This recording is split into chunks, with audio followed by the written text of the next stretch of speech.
Many people are inclined to dismiss philosophy as abstract speculation with little practical value. If philosophy doesn't help us build bridges, cure diseases, or develop new technologies, then what exactly is it good for? In the following module, we'll turn our attention to one of the most frequent criticisms of philosophy, the idea that it simply isn't practical. Again, trying to be fair here, okay, I'm obviously biased. I've studied this, done this all my life. But there are some, I would say, legit maybe questions or reasons to question the value of philosophy.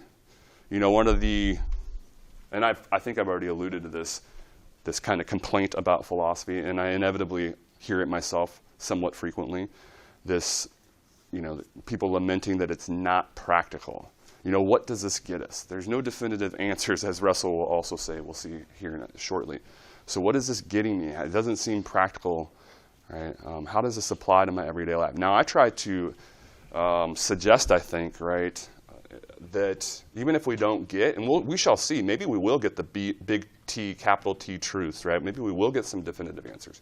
Who knows, right? But even if we don't, right, get the so-called truth, right, if we can't quite find it, right, we're still training and doing philosophy, I would argue, right? We're still training our minds to think analytically, right, to become more conscious in our belief formation, to think critically, right? That's philosophy, what philosophy is sort of all about, right? To go off autopilot and start making this thinking belief formation process more explicit. That's kind of what philosophy is all about.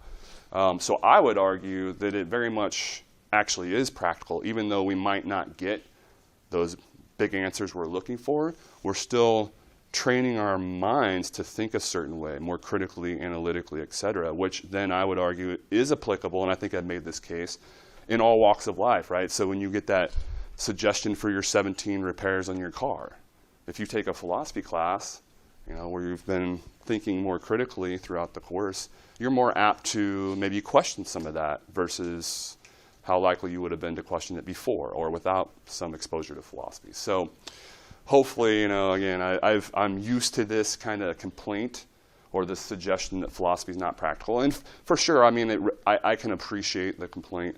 It's not as clearly, you know, practical for sure as, you know, other disciplines. But hopefully what I was saying there, I still think you can make the argument that it is practical, that it does apply to, you know, arguably all facets of our life.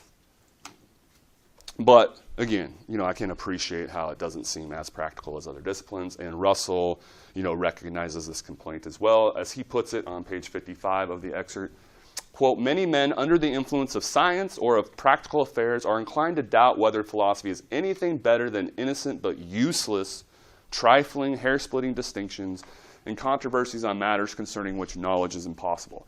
And I really can sympathize with this complaint as well. The further kind of into philosophy you get, the further up, so to speak, the more nuanced it becomes.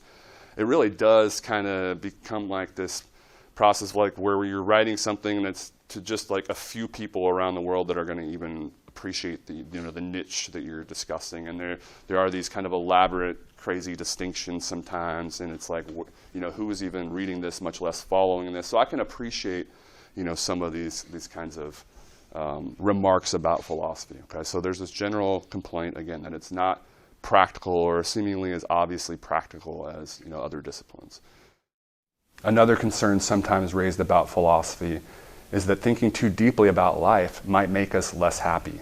In the next module, we'll turn our attention to the idea that ignorance might be bliss.